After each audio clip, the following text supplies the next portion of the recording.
single stone down for each time they met. I thought this would be the perfect spot for us to discuss. That, of course, what you're watching. You see, That's The Crown. I gave my sister. I think there was only like one season of this. But if she waited until the age of And 25, now, let's do a little she could do what excerpt she likes. Now I discovered that's before we go any further here. And that she still needs to wait a year to get. If Salander had been an ordinary citizen, she would most likely have called the police and reported the rape as soon as she left Advocate Bejerman's office. The bruises on her neck, as well as the DNA signature of his semen staining her body and clothing, would have nailed him. Even if the lawyer had claimed that she wanted to do it or she seduced me or any other excuse that rapists routinely used, he would have been guilty of so many breaches of the guardianship regulations that he would instantly have been stripped of his control over her. A report would have been presumably resulted in Salander being given a proper lawyer, someone well-versed in assaults on women, which in turn might have led to a discussion of the very heart of the problem, meaning the reason she had been declared legally incompetent. How can I keep my word after I gave it, knowing only half the facts? Salander was not like any normal person. She had a rudimentary knowledge of the law. It was a subject she had never had occasion to explore, and her faith in the police was generally exiguous. For her, the police were a hostile force, for over the years had put her under the arrest or humiliated her. The last she had to deal with the police was in May of the previous year, when she was walking past Gutgatan on her way to Milton Security. She suddenly found herself facing a visor-clad riot police officer. Without the slightest provocation on her part, he had struck her on the shoulders with his baton. Her spontaneous reaction was to launch a fierce counterattack using a Coca-Cola bottle that she had in her hand. The officer turned on his heel and ran off before she could injure him. Only later did she find out that Reclaim the Streets was holding a demonstration farther down the road. And lastly,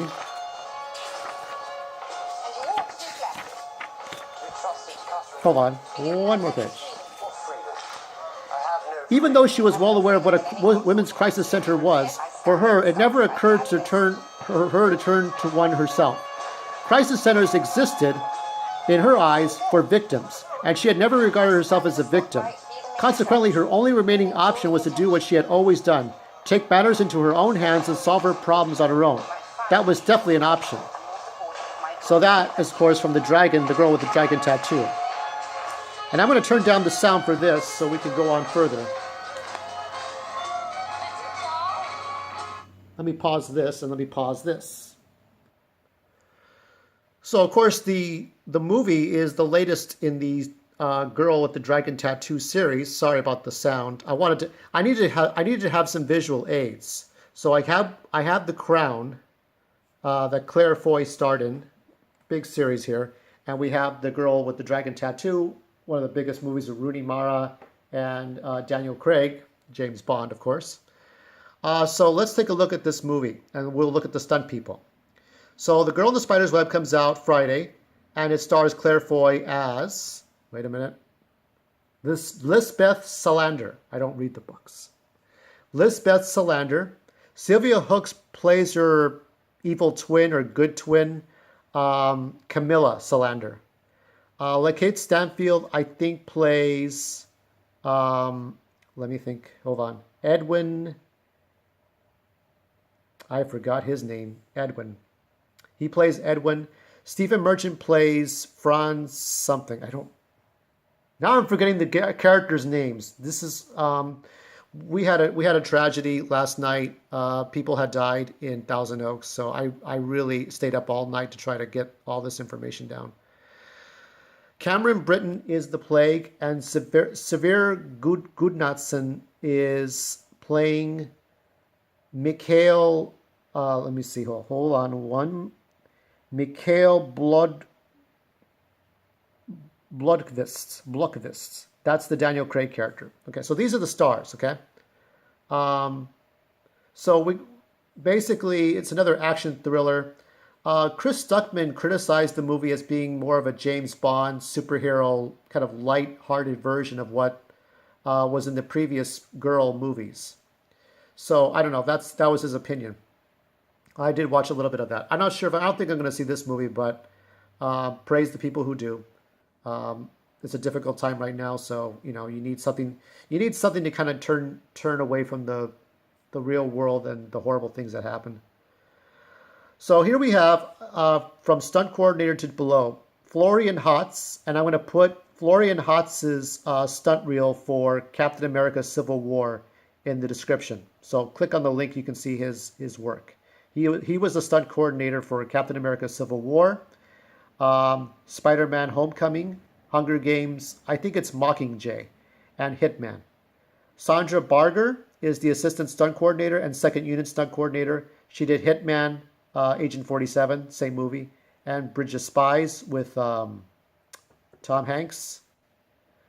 Cha Lee-yoon, fight coordinator. He did Triple X, Return of Xander with Vin Diesel. Skyfall, Mockingjay, The Hunger Games.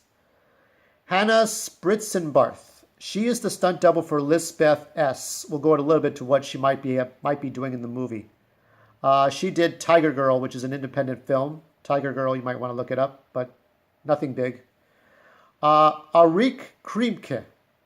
He is the stunt double for Mikhail Blomkvich, which is Sver Gudnadsen's stunt double.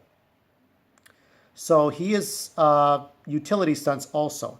He was in Hitman, Agent 47, Captain America Civil War, Spider-Man Homecoming, Hunger Games. Antonio Jaub, I don't know how to pronounce this. Jaub. He's playing Sinov Makodi Lund. That's the actor's name, Sinov Makodi Lund. I don't know how to pronounce this stuff. I don't. These are European, Middle Eastern languages. I don't know. He did Civil War and Hitman. Nicholas Kinzel. He's doubling for Claes Bang. That's an actor. Claes Bang. And this is Hunger Games and Hitman. Stephen Young is the airport policeman, but he does some stunts in this. He was in Inglourious Bastards and Hitman. Bernard Hoffner. He sounds familiar. He sounds like an actor named Bernard Hoffner. Wasn't there an actor? Bernard Hoffner is the stunt driver. There's going to be some stunts. We'll go over those in a bit. He was in Inglourious Bastards and Hitman.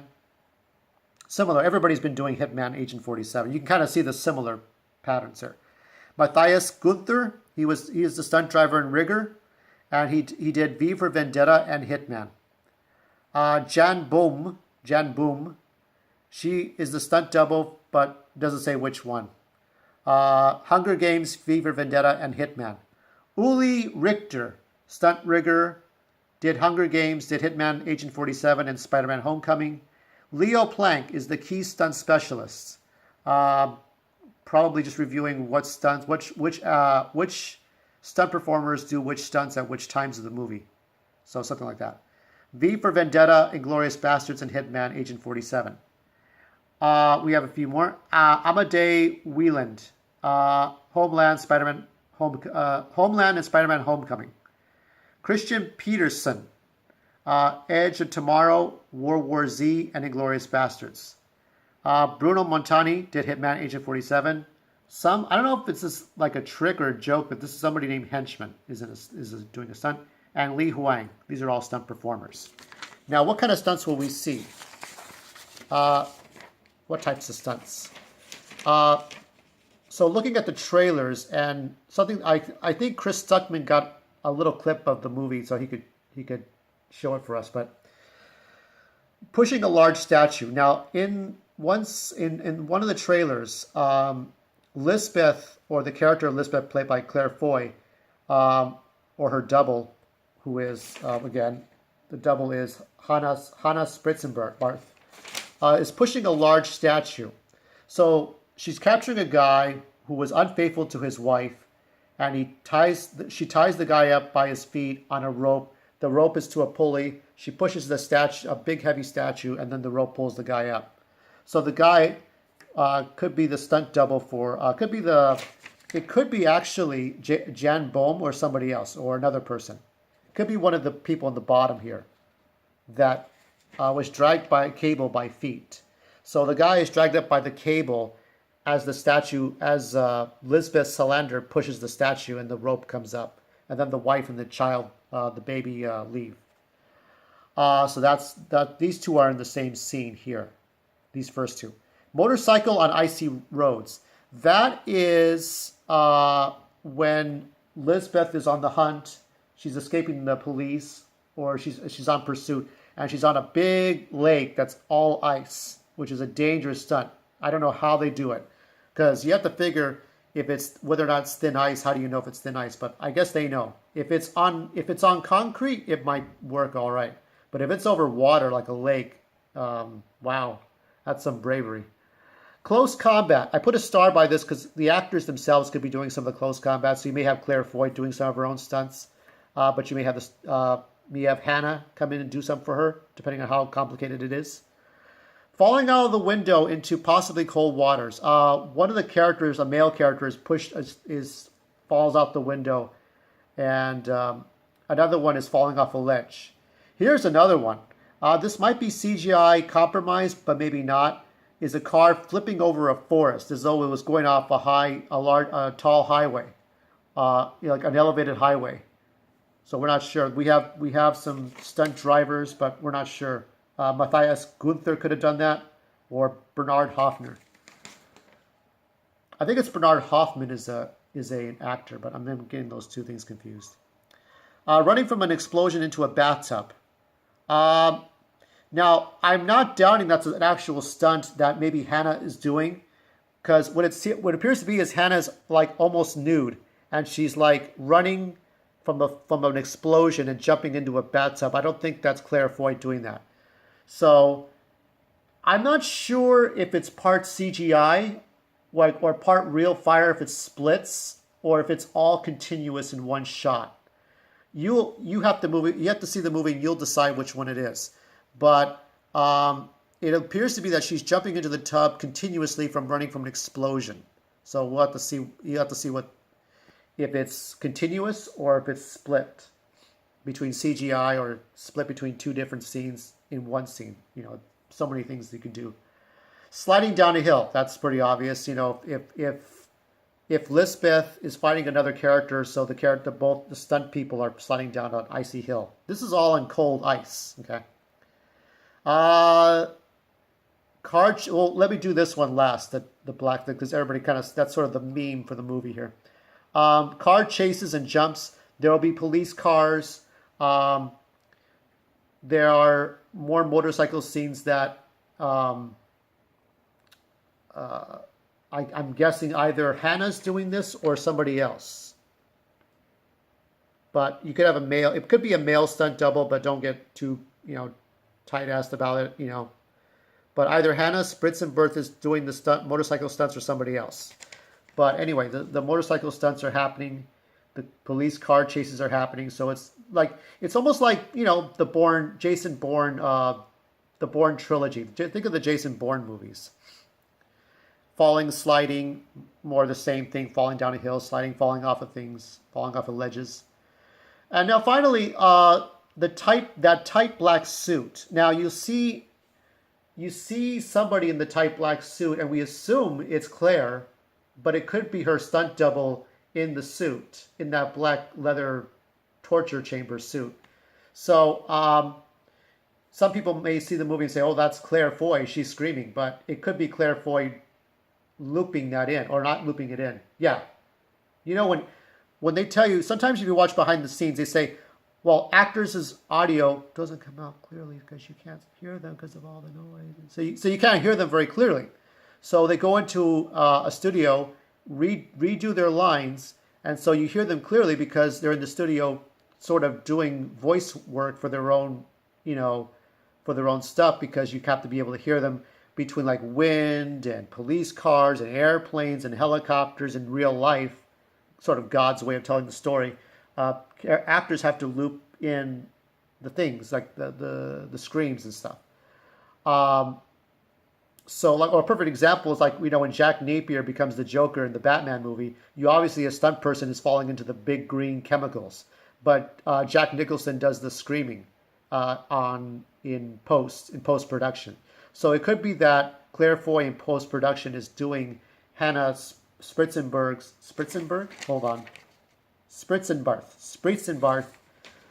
It could be that Claire is doing Hannah's stunt work as far as the screaming, so it's hard to tell. So let me get some final thoughts out there. As you can see, it's a difficult scene between Claire Foy and another woman. It's hard to see her very well with all the darkness. But yeah, you try to picture that Rooney Mara wig on her. She looks all right. So it's going to be another action thriller. Chris Stuckman said it wasn't as good as the other movies, but the stunts look pretty good. They look like they're really creative, from what I could tell. I never really saw the girl with the dragon tattoo in theaters. I didn't see it later on. So basically what you're seeing is a superwoman who can do anything. This is what Chris Stuckman said was, it's not a woman struggling to get to where she is. She is already where she is, and she's kind of doing one job after the other. But that's the overall movie. From what I can see of the stunts, it looks great. It looks creative. I mean, my experience with action movies like this is Matt Damon in the Jason Bourne movies, in The Bourne Identity, The Bourne Supremacy, The Bourne Ultimatum. So while this movie is more of an apples and oranges right now, what you're looking at, this is Claire Foy's, this is her golden jewel. Okay, this is what everybody remembers her for. So we're going to see her take over the Rooney Mara role, and the other actor, Sverre Gudnason, is taking over the Daniel Craig role. And we're going to see these actors again after so many years. So some people may get attached to it. But I remember if you remember the Jack Ryan, The Hunt for Red October, it was Alec Baldwin, and then Harrison Ford took over, but you had some similar actors in there, like James Earl Jones. So we'll see how this movie turns out. Let's have a moment of silence for the people in Thousand Oaks. It sucks what happened. I'll do a special episode of Stunt Double Takes. We're going to recognize Kitty O'Neill. We're going to recognize another stunt person who died of a heart attack while performing a stunt on stage. And we'll go over stunt people for other movies that are coming out this week. And I've got a special surprise for somebody. It's another YouTuber. If you're watching this, I'm going to post a video for your birthday, your 18th birthday, on midnight for Friday night, Saturday morning, midnight. And hope you like it. And I'm going to work on some more art projects. But try to catch this movie in theaters. There's more out there. So, all right. Take care. See you at the movies.